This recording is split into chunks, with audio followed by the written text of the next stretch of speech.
The alarm bells rang through the bridge of the Veltari ship Eternal Vigilance. Commander Veltar opened his 4 eyes and looked at the main screen. Something was out there in the darkness of space, something that did not belong. "Report," he said in his deep voice. Science Officer Cathara checked her instruments twice before speaking. "Commander, we have detected a single vessel at the edge of this star system. It is not Veltari. It is not any design we know." Veltar stood up from his command chair. In his 300 years of service, he had seen many different ships from many different species. The Veltari had been traveling between the stars for over 3,000 years. They knew every ship design in this part of the galaxy. "Show me," he ordered.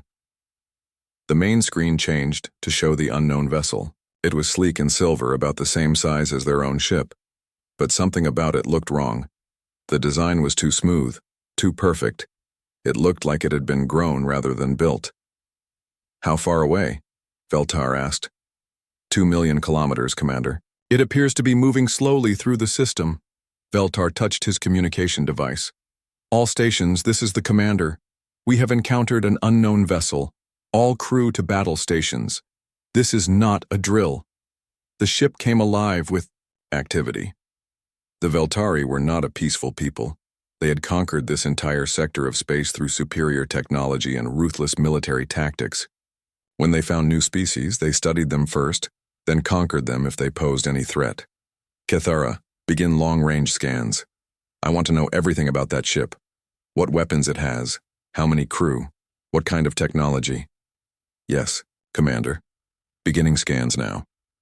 Far away on the human ship UES Indomitable, Captain Hyunwoo Kim was reading reports in his ready room when the alert came through. "Captain, to the bridge," came the voice of his first officer. "We have company." Hyunwoo put down his tablet and walked quickly to the bridge. The Indomitable was one of Earth's newest ships, sent out to patrol the edge of human space and look for new worlds to explore. The crew of 400 were some of Earth's best and brightest. "What do we have?" Hyunwoo asked as he sat in his captain's chair. Navigation specialist Yoonji Lee looked up from her station. "Unknown vessel, Captain. About 2 million kilometers away. They're definitely not human design." Chief Engineer Bo-Ram Park spoke up from her position at the engineering station. "Captain, I'm reading some kind of scanning beam coming from that ship. They're taking a good look at us." Hyunwoo nodded. "First contact situation then, how exciting." He had trained for this moment his entire career.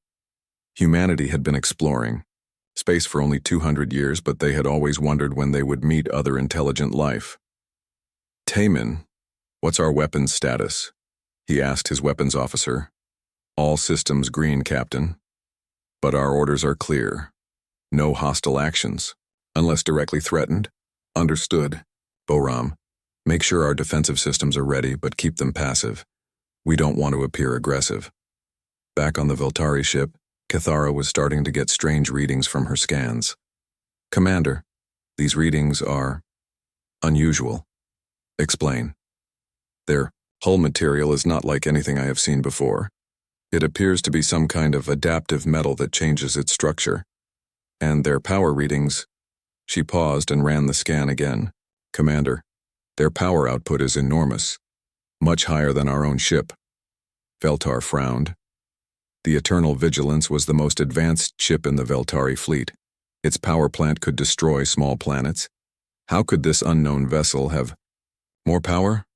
"Are you certain?" "Running the scan again now, Commander." "Yes, I am certain. Their power output is at least 10 times greater than ours." A worried murmur went through the bridge crew. In their experience, more power usually meant more dangerous weapons. "Can you identify their propulsion system?" Veltar asked. "No, Commander. It is unlike any drive system we know. It appears to use some form of space distortion, but the principles are completely foreign to us." On the human ship, communications officer Hyewon Shin was monitoring the alien scans. "Captain, they're being very thorough. Deep penetration scans across all our systems." "Can you block them?" Hyunwoo asked. "Not without raising our shields, and that might be seen as hostile. Do you want me to try contacting them?" "Not yet. Let them look. We have nothing to hide. What do you think they'll find most interesting?" "Tactical Systems Coordinator." So Young Kang smiled from her station. Probably our power plant. Most species we've studied in our databases never figured out controlled fusion the way we did. Defense Coordinator Wu Jin. Oh laughed quietly. Wait until they see our weapons systems. Though I hope it doesn't come to that. Chief Medical Officer Dong Hyun Nam was monitoring the crew's stress levels. Captain, everyone's excited but calm. First contact training is working well. Yun Wu was proud of his crew. They had trained together for 3 years and they worked like a perfect team. Each person was an expert in their field but also cross-trained in at least 2 other areas. It made them incredibly efficient. Any signs they're preparing to attack? He asked. Security Chief Min Ho Yoon checked his sensors. Their weapons are powered up but not targeted at us. Standard precaution, I think. They're probably as nervous as we are. Back on the Veltari ship, the scans were revealing more and more puzzling information. Commander, Kathara said, I am detecting some kind of artificial intelligence system on their ship, but it is far more advanced than anything we have ever encountered. How advanced? It appears to be a true thinking machine, Commander. Not just a computer following programs, but something that can actually think and learn. This was disturbing news. The Veltari had tried for centuries to create thinking machines, but they had never succeeded. Their computers were very fast and could store enormous amounts of information, but they could not truly think. What else? Veltar demanded. Their crew appears to be much smaller than ours, Commander. I count only about 400 individuals. But what? Each crew member appears to have been enhanced somehow. Their biological readings are not normal for any species we know. Veltar felt a chill run through his body. Enhanced beings were dangerous. His people had encountered them before, and the results had never been good. On the human ship, AI specialist Ji Hai-song was monitoring the scans with interest. Captain, their technology is impressive but primitive compared to ours. They're using some kind of plasma-based scanning system. Very thorough, but we can track exactly what they're looking at. What are they most interested in? Hyun-woo asked. Our power plant, our AI systems, and... She paused. Our crew medical files. Medical files? Yes, sir. They seem very curious about our physical and mental capabilities. Historical archivist. Chan Wu-bei looked up from his station. Captain, should I prepare a cultural exchange package? Basic information about humanity, our history, our peaceful intentions? Good idea, Chan Wu, but let's wait and see if they try to communicate first. The 2 ships continued to watch each other across the empty space. On the Veltari ship, the crew was becoming more and more worried as the scans revealed just how advanced the human vessel was. Commander, Weapons Officer Zethak reported, their defensive systems are unlike anything we have ever seen. Some kind of energy field that appears to adapt and change in real time. What do you mean adapt? Our scans show that their shields can actually learn from attacks and modify themselves to be more effective. It is as if their defenses become stronger each time they are tested. Veltar had never heard of such technology. Veltari shields were strong, but they were static. They could not change or improve. And their weapons? He asked, though he was not sure he wanted to know. I cannot fully understand what I am seeing, Commander. They appear to have weapons that work on principles we do not know. Some kind of particle beam that can phase through matter. Missiles that can change their physical properties during flight. And something that appears to manipulate gravity itself. The bridge fell silent. Gravity manipulation was theoretical even for the Veltari. They had never encountered a species that could actually do it. On the human ship, the crew was starting to get curious about their observers. Captain, Yoon-ji said, they've been scanning us for 20 minutes now. Should we be concerned? Not yet. They're probably just as surprised to see us as we are to see them. Let them satisfy their curiosity. Captain, Boram called from engineering. Their scanning beam is actually quite sophisticated. Not as advanced as our systems, but they're definitely a spacefaring civilization with good technology. Any threats detected? Hyun-woo asked. No, sir. Their weapons are older design, but they could still do damage if they wanted to. Standard plasma cannons, fusion missiles, that sort of thing. Nothing we couldn't handle. Weapons Officer Taemin Choi nodded in agreement. Their ship is well armed for its technology level, Captain. But compared to our systems, he shrugged. It would be like bringing a sword to a gunfight. On the Veltari ship, Commander Veltar was trying to process everything his crew had discovered. This unknown species had technology that was far beyond anything the Veltari had ever seen or even imagined. Their ship was smaller, but more powerful. Their crew was enhanced beyond normal biological limits. Their artificial intelligence was truly intelligent. Their weapons used principles that the Veltari DIs. Commander Veltar paced back and forth on the bridge of the Eternal Vigilance. The human ship hung in space before them, looking innocent enough, but his science officer's reports kept getting stranger and stranger. Kethera, run the deep scans. Again, I want to be absolutely certain about these readings. Yes, Commander. Beginning enhanced scans now. Kethara's fingers moved quickly over her control panel. Commander, I am detecting some kind of containment field deep inside their ship. The energy readings are extraordinary. What kind of energy? I have never seen anything like it, sir.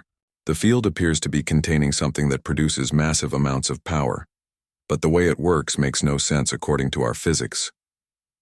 On the human ship, Captain Hyunwoo was meeting with his senior officers in the conference room. The alien ship had been scanning them for over an hour now, much more thoroughly than before. They're really digging deep this time, reported Chief Engineer Boram Park. Their scans are penetrating all the way to our core systems. Should we be concerned? Asked First Officer Jinsu Kwan. Not really, Boram replied with a shrug. Let them look. Our technology is so far ahead of theirs that they probably can't understand most of what they're seeing anyway. AI specialist Ji-Hai Song nodded in agreement. Their scanning technology is actually quite good for their tech level, but it's like trying to understand a computer by looking at it with a magnifying glass. They can see that something is there, but they have no idea how it works. Back on the Veltari ship, Kethara was discovering just how right the humans were. Commander, their power source appears to be some kind of controlled stellar collapse. They have created miniature stars inside their ship and are harvesting the energy. Veltar stopped pacing. Miniature stars? That's impossible. I thought. So too, sir, but the gravitational readings are unmistakable. They have somehow learned to create and control the formation of incredibly dense objects, like tiny black holes, and they use the energy released during formation to power their ship. The bridge crew looked at each other in amazement and fear. The Veltari used fusion reactors, the same technology they had been using for 1,000 years. The idea of controlling the formation of black holes was beyond anything they had ever imagined. How much power are we talking about? Veltar asked, quietly. Enough to power our entire home planet for several years, Commander, and that appears to be just one of their reactors. I am detecting at least 3 separate power sources of similar strength. Veltar felt weak in his legs. A single human ship had enough power to supply energy to multiple planets. What could they possibly need that much power for? He was about to find out. Sir, Weapons Officer Zethak called out.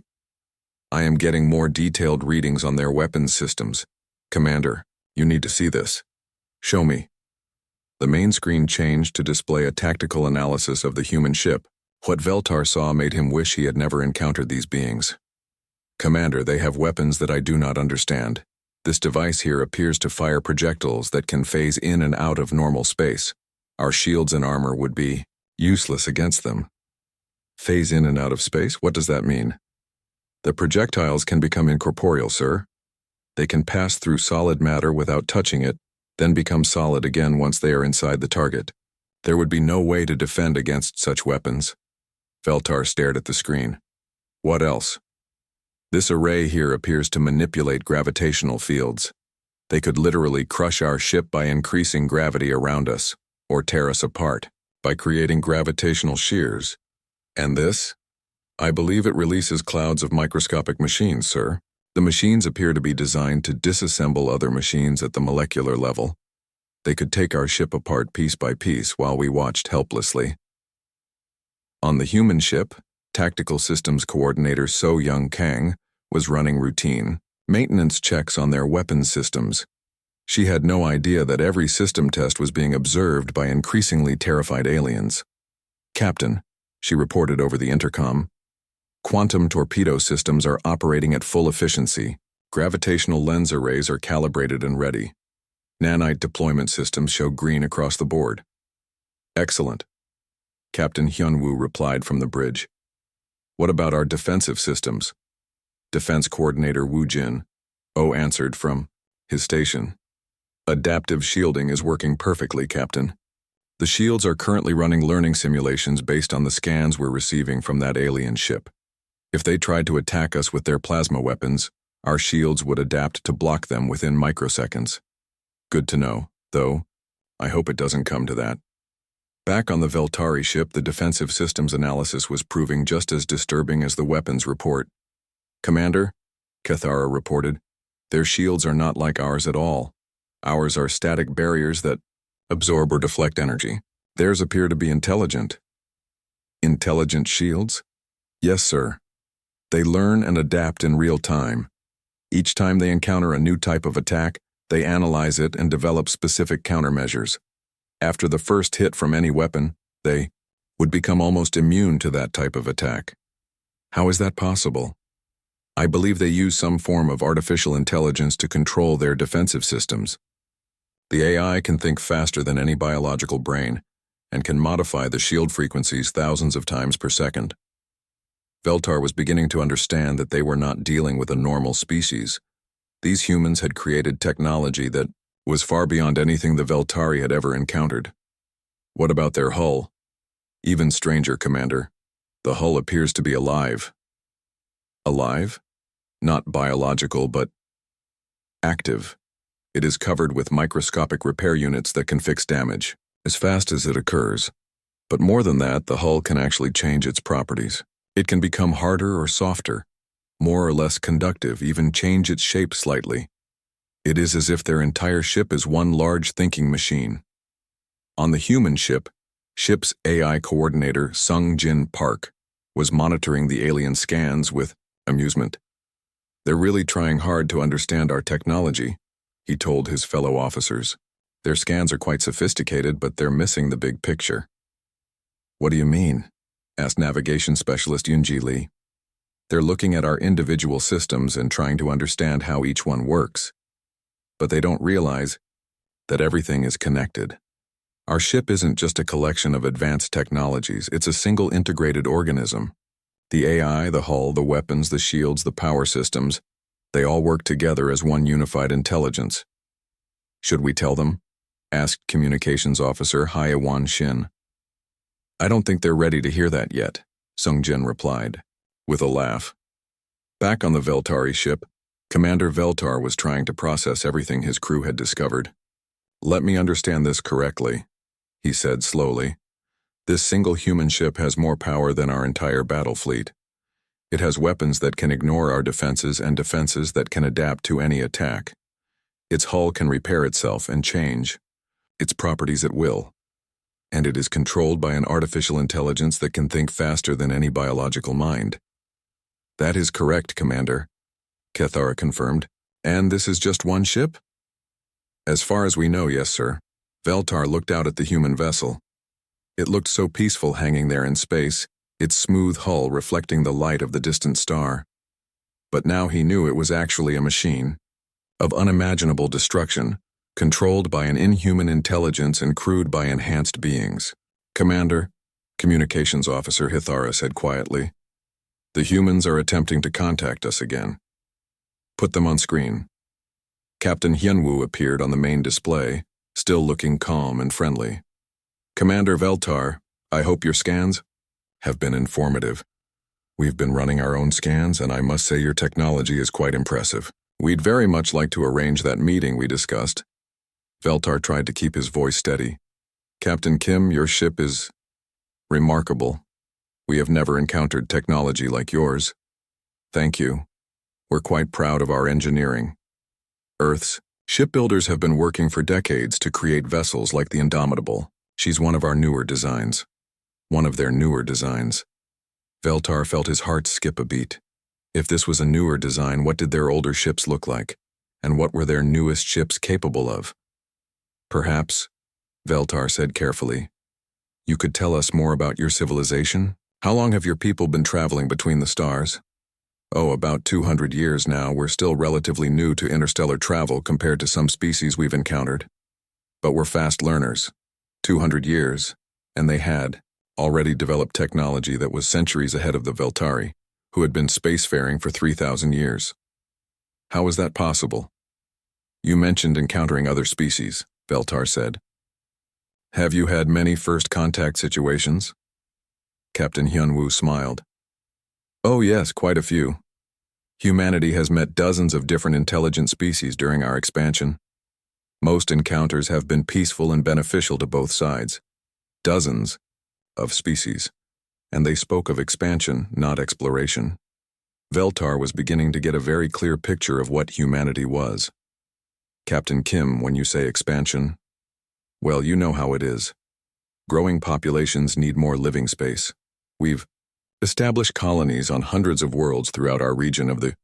Commander Veltar tried to control his breathing as his ship's most advanced scanners continued their deep analysis of the human vessel. What they were discovering challenged everything the Veltari thought they knew about warfare and technology. Kethara, show me the weapons analysis again, he ordered, the main screen filled with a detailed breakdown of the human ship's armaments. Even after seeing it multiple times, Veltar still could not believe what his instruments were telling him. Commander, Kethara said, her voice shaking slightly, I have completed the deep scan of their primary weapons array. The results are disturbing. Explain. Their main offensive system appears to be something they call quantum torpedoes.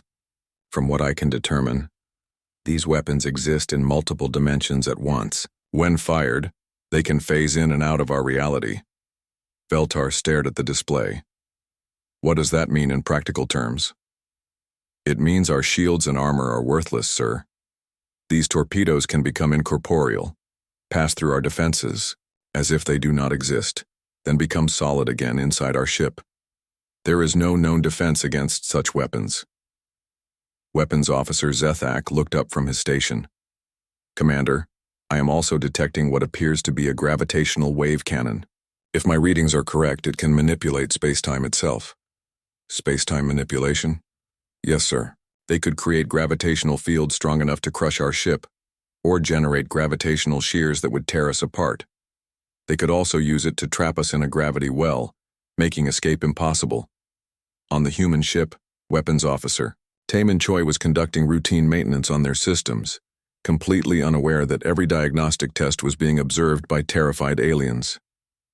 Captain, he reported over the intercom, running standard checks on all weapon systems. Quantum torpedo launchers are operating at 100% efficiency. Gravitational lens array is calibrated and ready for deployment. What about the nanite systems? Asked Captain Hyunwoo from the bridge. Nanite deployment pods are fully loaded and operational, sir. Each pod contains approximately 1 trillion microscopic construction and deconstruction units. Excellent. And our reality anchor arrays? All 6 arrays are powered and ready, Captain. We can lock down the local spacetime continuum within a 50-kilometer radius if needed. Back on the Veltari ship, these routine reports were causing panic among the bridge crew. Commander, Kethara said, her voice barely above a whisper. Did you hear that? Nanite systems? Reality anchor arrays?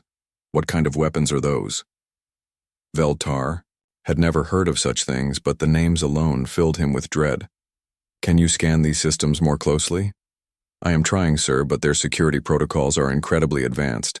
However, from the energy signatures and deployment mechanisms, I believe the nanites are some kind of microscopic machines.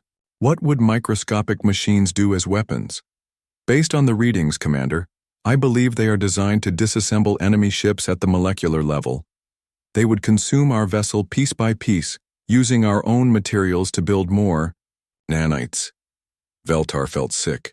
A weapon that could eat enemy ships and grow stronger by doing so was beyond nightmare. And these reality anchor arrays?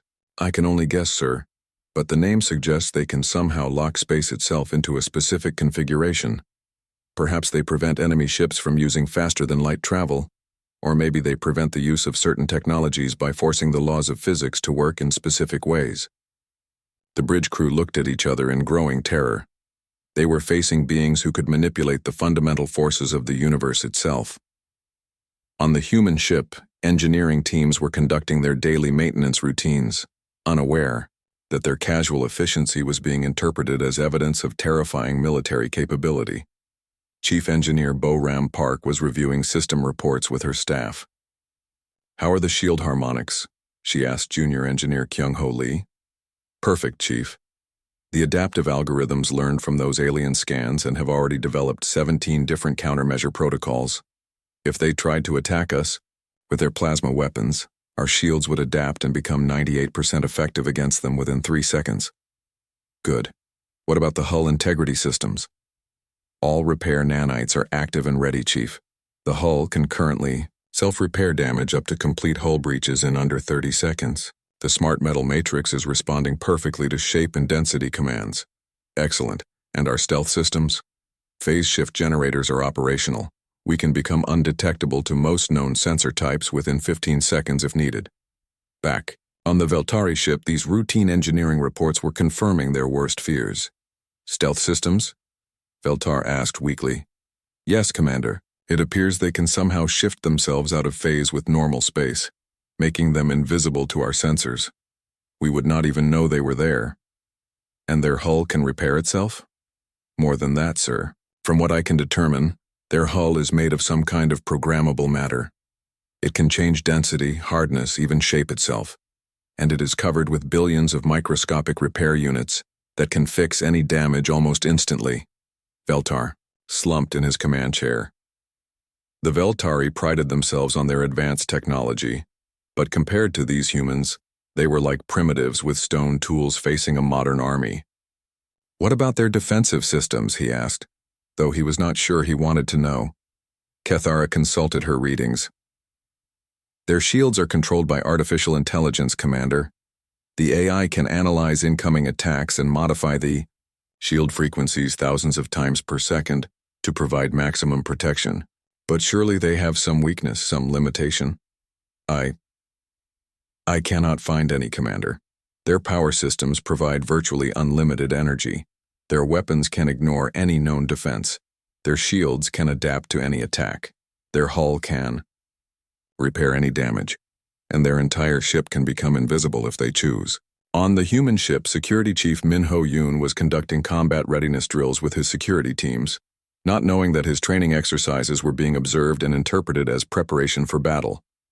"All security teams, this is a drill," he announced over the ship's communication system. "Combat Scenario 7, hostile boarding attempt. All personnel to battle stations." Throughout the ship, crew members quickly moved to their assigned positions. Within 60 seconds, every corridor was defended, every critical system was protected, and every potential entry point was covered by armed guards. "Excellent response time," Min-Ho reported to the bridge. "All security teams report ready. Powered armor is distributed and activated. Personal shield generators are operational. Combat enhancement systems are online." "What about the automated defenses?" asked Captain Hyun-woo. "All internal defense turrets are armed and tracking, Captain. Stun gas systems are ready for deployment. Force field generators can seal off any section of the ship in 3 seconds. And our internal nanites are programmed to disable any unauthorized technology brought aboard." This routine security drill was the final piece of evidence that convinced the Veltari they were facing something beyond their ability to fight. "Commander," Zethek reported, "their internal defenses are as advanced as their ship-to-ship weapons. They have automated gun turrets throughout their vessel, force fields that can seal off sections instantly, and even their crew members appear to be wearing some kind of powered armor." "Powered armor?" "Each crew member has personal shields and what appears to be strength and speed enhancement systems. A single human crew member might be able to fight multiple Veltari soldiers." Veltar was quiet for a long moment. Then he asked the question that had been haunting him since the scans began. "Kethara, in your professional opinion, what would happen if we were forced to fight this ship?" Kethara looked at her readings one more time before answering. "Commander, in my opinion, We would be destroyed before we could fire a single shot. Their weapons outrange ours. Their defenses can adapt to our attacks, and their ship can repair damage faster than we can cause it. Even if we somehow managed to damage them, they could simply disappear using their stealth systems and attack us from a position we cannot detect. And if we tried to retreat, their propulsion system is far more advanced than ours, sir. They could easily overtake us. And if they chose to use their gravitational weapons, they could prevent us from entering. Faster than light travel. Veltar understood. There was no running from these humans. No hiding, no fighting. They were completely at the mercy of these beings and their impossible technology. Sir, Communications Officer Hithara reported, the humans are contacting us again. Put them on screen. Captain Hyunwoo appeared, still looking calm and friendly. Behind him, Veltar could see the human bridge crew working at their stations with casual efficiency. These people showed no signs of stress or concern. They acted like meeting alien species was routine for them. Commander Veltar, I hope you have had enough time to prepare your delegation. We are very much looking forward to meeting your people face to face. Captain Kim, Veltar said carefully, we have been impressed by your ship's capabilities. Your technology is far beyond anything we have encountered. Thank you. The Indomitable is a good ship, though she's nothing compared to our newest designs. The engineers back on ear. The most disturbing discoveries came when the Veltari scanning arrays finally penetrated the human ship's personnel records and medical databases. Commander Veltar had thought the ship's technology was frightening, but what they learned about the crew made his blood run cold. Commander, Science Officer Kethara said, her voice trembling, I have accessed their crew medical files. Sir, these are not normal biological beings. What do you mean? Each crew member has been extensively modified, Commander. Their bodies and minds have been enhanced far beyond normal limits for any species I have ever encountered. Veltar moved to stand behind Kethara's station. Show me. The screen displayed the medical file for Captain Hyunwoo Kim. The data was overwhelming, but certain facts stood out clearly. Look at his reaction time, Commander. Normal biological beings react to stimuli in milliseconds. Captain Kim's enhanced nervous system can process and respond to information in microseconds, 1,000 times faster than normal. How is that possible? Neural implants, sir. His brain has been integrated with quantum processing units that allow him to think at superhuman speeds. During combat, he would be able to analyze battlefield conditions and make tactical decisions, faster than our computers. Veltar stared at the medical data. What else? His skeleton has been reinforced with materials stronger than our ship's hull. His muscles have been enhanced to provide strength levels that would allow him to bend steel with his bare hands. His cardiovascular system has been modified to function in environments that would kill normal beings. He has been turned into a living weapon. All of them have, Commander. Look at this. The display changed to show the medical file for Chief Engineer Boram Park. Her modifications were different but equally impressive. Her brain has been enhanced with technical analysis implants that allow her to understand and repair any technology she encounters. She can interface directly with computer systems using neural links, and her hands have been modified with microscopic tools and sensors that make her more precise than our best manufacturing equipment. Weapons Officer Zethak looked over from his station. Commander, if these beings can interface directly with their ship's systems, it explains how they control such advanced technology. They are not just operating their ship, they are part of it.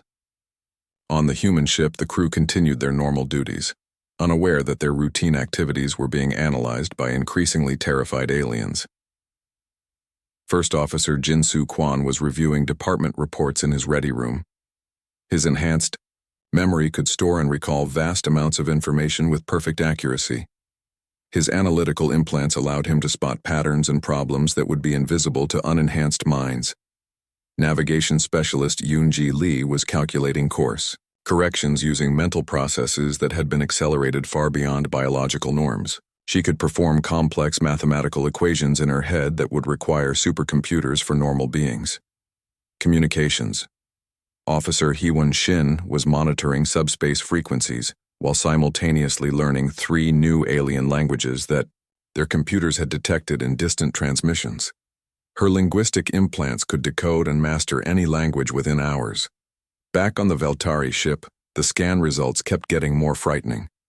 "Commander," Kithara reported, "I am analyzing the file for their security chief Minho Yoon. His modifications are primarily focused on combat capability." "What kind of modifications?" "His reflexes have been enhanced to superhuman levels. His strength has been increased to the point where he could lift several tons. His bones are harder than most metals. His skin has been reinforced to resist energy weapons and projectiles. He could fight our entire security team by himself?" "Based on these readings, Commander, he could fight our entire security team and win easily. But that is not the most disturbing part. There is more. His psychological profile shows that he has been conditioned to feel no fear, no hesitation, and no mercy in combat situations. He has been trained in dozens of different fighting styles and weapon systems. Commander, this being is a perfect killer." Veltar sat down heavily in his command chair. Not only were the humans technologically superior, but each individual crew member was an enhanced warrior who could probably defeat multiple Veltari soldiers. "What about their medical officer?" "Chief Medical Officer Dong-Hyun Nam has been enhanced, with diagnostic capabilities that surpass our best medical equipment. He can analyze biological systems at the cellular level, using only his enhanced senses. His hands have been modified with healing nanites that can repair injuries in real time." "So he can heal their crew during battle?"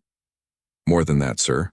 According to his file, he can perform complex surgical procedures in minutes that would take our doctors hours. He could keep their crew fighting even after sustaining injuries that would incapacitate normal beings." The scan results revealed that every single crew member had been modified in ways specific to their duties.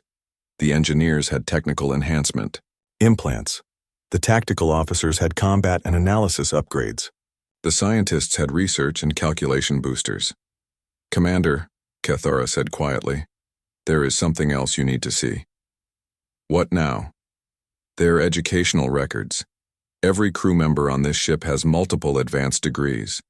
They are not just enhanced soldiers. They are enhanced scientists, engineers, doctors, and scholars."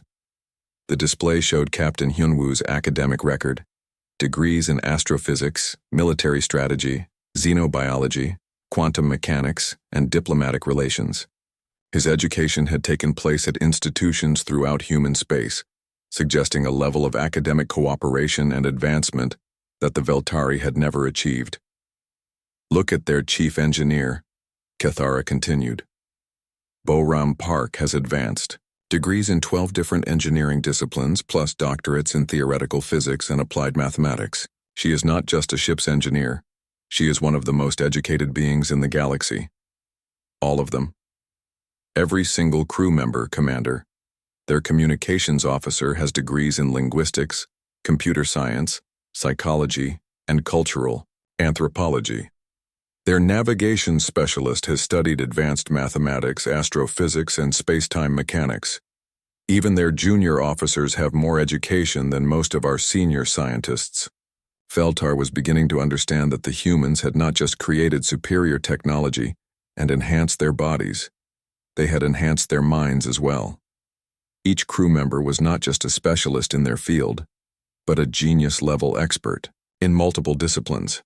"Sir," Zethak called out, "I am detecting something else in their files. Combat experience records. Show me." The tactical display filled with battle records for the crew of the Indomitable. What Veltar saw made him realize that these beings were not just enhanced and educated, they were also experienced warriors. "Captain Kim has commanded ships in over 30 combat situations, sir. He has fought against 17 different alien species and has never lost a battle." 30 combat situations? "Yes, Commander. And look at this. His crew has served together for over 5 years. They have fought as a unit in multiple conflicts throughout human space. The record showed engagements against species with names the Veltari had never heard of. The Krolon Empire, defeated in a 3-year war. The Synthic Collective, destroyed in 6 months. The Void Hunters, extinct after challenging human expansion." "Sir," Kethara said, "according to these records, Humanity has been in almost constant conflict since they began expanding into space. They have fought and defeated dozens of different alien civilizations. What happened to the species they defeated? Some were completely destroyed. Others were absorbed into human space as client species or protectorates. A few were allowed to maintain limited independence under human oversight. Veltar felt sick. The humans were not peaceful explorers, as Captain Kim had claimed. They were conquerors who had been fighting alien species for 2 centuries and had never lost. Commander, Zethak continued, their security chief has even more combat experience. He has personally fought in over 100 battles and has killed thousands of enemy soldiers. Thousands. His record shows confirmed eliminations of 3,147 hostile beings across 43 different species. He has mastered over 50 different combat techniques and is certified in the use of hundreds of different weapons.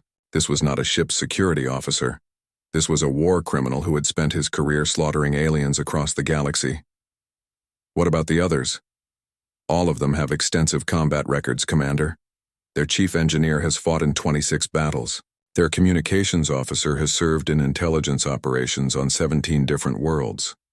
Even their junior officers have more combat experience than our most veteran soldiers. On the human ship, the crew was preparing to receive the Veltari delegation, completely unaware of the growing terror their records were causing. Medical Officer Dong-hyun Nam was setting up the medical bay to handle alien physiology. His enhanced diagnostic systems could analyze Veltari biology and treat any medical issues that might arise during the meeting. AI specialist Ji-hai Song was programming the ship's translation systems to handle Veltari language patterns. Her linguistic implants had already begun developing a basic understanding of their communication methods. Historical archivist Chan Wu-bei was compiling cultural information. The final scan results arrived just as Commander Veltar was preparing to send his diplomatic team to the human ship. What the Veltari discovered in the Indomitables' historical databases shattered their understanding of galactic civilization forever. Commander? Science Officer Kethara said, her voice barely a whisper. I have accessed their historical records and mission files. Sir, we need to abort the diplomatic mission immediately. What have you found? They are not explorers. Commander, they are the advanced scouts of a galactic empire. Veltar felt his heart stop beating for a moment. Show me. The main screen filled with data from the human ship's databases, star charts showing the extent of human space, military records detailing hundreds of conflicts, population statistics for thousands of colonies. Commander, they control over 10,000 star systems. Their empire spans a quarter of this galaxy. 10,000 systems. The Veltari had thought their 200 systems made them a major power. But compared to humanity, they were a small regional government. How many ships do they have? Based on their fleet records, over 50,000 warships of various classes, plus support vessels, colony ships, and those world ships Captain Kim mentioned. 50,000 warships. The entire Veltari Confederation had less than 500 military vessels. But Commander, Kethara continued, that is not the worst part. Look at this. The display changed to show humanity's expansion history. A timeline showing their growth from a single world to a galactic empire in just 200 years. They have conquered or absorbed over 300 different alien species, sir. Some through diplomacy, others through economic pressure, and many through direct military action. 300 species. Veltar stared at the list of civilizations that had fallen to human expansion. Names he had never heard of, each one representing an entire alien culture that no longer existed as an independent entity. What happened to them all? It varies, Commander. Some species were completely exterminated when they proved too aggressive or incompatible with human expansion. Others were relocated to reservation worlds under human supervision. Many were absorbed into the human empire as client species or protectorates. And the rest? Integrated, sir. Their populations were mixed with human colonies. Their technology was absorbed and their cultures were modified to be compatible with human values. Veltar understood. Integrated meant destroyed as a distinct species and absorbed into the human collective. Sir, Weapons Officer Zethak called out, I am analyzing their tactical databases. They have detailed battle plans for fighting every type of alien civilization. Show me. The tactical display filled with human military doctrine, battle strategies, for fighting hive minds, energy beings, cybernetic species, and dozens of other alien types. Each strategy was based on actual combat experience against real enemies. They have fought species with technology superior to ours, Commander. Look at this record. The Ethereal Collective had energy weapons that could destroy planets. Humanity defeated them in 18 months. How? According to the records, they developed new defensive technologies specifically to counter the Ethereals. Weapons then used quantum torpedoes to destroy their homeworlds before they could adapt. The screen showed battle after battle, war after war. Humanity had faced enemies with every conceivable advantage: superior numbers, better technology, psychic powers, time manipulation abilities, control over fundamental forces. In every case, they had found a way to win. Commander, Kethara said, they do not just defeat their enemies. They learn from every encounter. Each war makes them stronger and more prepared for the next one. What do you mean?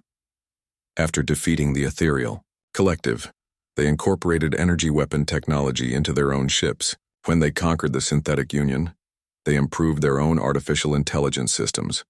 Every species they destroy makes humanity more powerful. Veltar was beginning to understand the true horror of what they faced. Humanity was not just a conquering empire. It was a species that evolved through warfare, becoming stronger by absorbing the best traits of everyone they defeated. Sir, Zethak reported, their current mission orders are in their tactical computer. What do they say? The Indomitable is conducting a survey mission in this region of space. They are looking for habitable worlds suitable for human colonization, and cataloging any intelligent species they encounter. Cataloging for what purpose? The orders specify threat assessment, technological evaluation, and cultural analysis. They are determining which species might be useful as allies or subjects, and which ones need to be eliminated. On the human ship, the crew was making final preparations to receive the Veltari delegation, completely unaware that their guests now knew the truth about humanity's galactic empire. Historical archivist Chan Wu Bei was reviewing first contact protocols drawing from databases that contained information about hundreds of previous encounters with alien species. His records showed which approaches had led to successful integration, which had resulted in useful alliances, and which had ended in the complete destruction of the alien civilization. Captain Hyun-woo was briefing his senior officers on diplomatic procedures. Remember, this is a first contact situation with a potentially useful species, he told them. The Veltari have decent technology and appear to control a significant territory. They could make valuable allies or subjects. What if they prove hostile? Asked Security Chief Min Ho-yoon. Then we follow standard protocols, document their capabilities, identify their weaknesses, and report back to command. But let's hope it doesn't come to that. Peaceful integration is always preferable to conquest. AI specialist Ji Hai-song was monitoring communications from the Veltari ship. Captain, their transmission patterns suggest they're quite nervous about this meeting. Their stress indicators are very high. Understandable. First contact is always stressful. Do what you can to make them comfortable. Back on the Veltari ship, the crew was discovering just how thoroughly humanity had documented their methods of dealing with alien species. Commander, Kethara reported, I have found their xenocultural analysis protocols. They have a systematic approach to studying alien civilizations. What kind of approach? They analyze our social structures, political systems, military capabilities, and cultural values. Then they determine the most efficient method of bringing us under human control. The screen showed the different categories humanity used to classify alien species: potential allies, useful subjects, dangerous enemies, and extinction targets. Which category do you think we fall into? Veltar asked grimly. Based on their preliminary scans, I believe they see us as potential subjects, Commander. We have useful technology and control valuable territory, but we are not advanced enough to be considered equals. What does that mean for us? If we cooperate, they will gradually integrate us into their empire. We will keep some autonomy, but ultimately we will serve human interests. If we resist..." She did not need to finish. They all knew what happened to species that resisted humanity. "Sir," Communications Officer Hithara said, "the humans are requesting confirmation of our delegation's arrival time." Veltar looked at his bridge crew. They were all staring at him, waiting for his decision.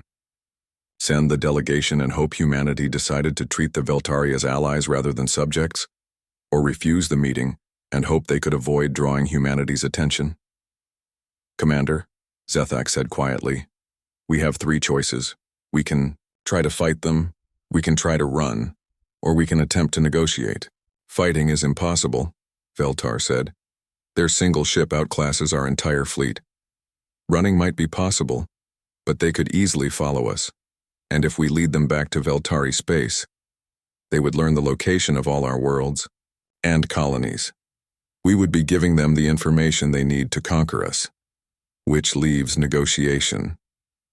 Veltar thought about the records they had seen. 300 alien species had tried to negotiate with humanity. Some had succeeded in becoming junior partners in the human empire. Others had been absorbed completely.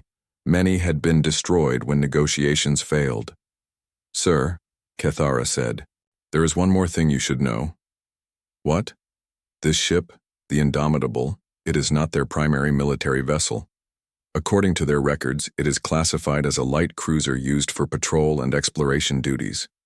"A light cruiser?" "Yes, Commander. Their heavy warships are much larger and more powerful, and they have mobile battle stations the size of small moons. A patrol ship had enough firepower to destroy their entire civilization, and it was considered a light vessel by human standards." "Sir," Hithara said again, "the humans are waiting for our response." Veltar made his decision. "Tell them there has been a technical malfunction with our shuttle. We need to postpone the meeting." "Should I suggest an alternative time?" "No. Tell them we will contact them when the problem is resolved." As Hithara sent the message, Veltar turned to his navigation officer. "Set course for home, maximum speed. Silent running. No active sensors, no communications, minimal power signatures." "Sir?" Zethak asked. "We are retreating?" "We are surviving," Veltar corrected. "This is not a battle we can win, not a negotiation we can survive, and not a species we want to attract the attention of." The Eternal Vigilance began to move slowly away from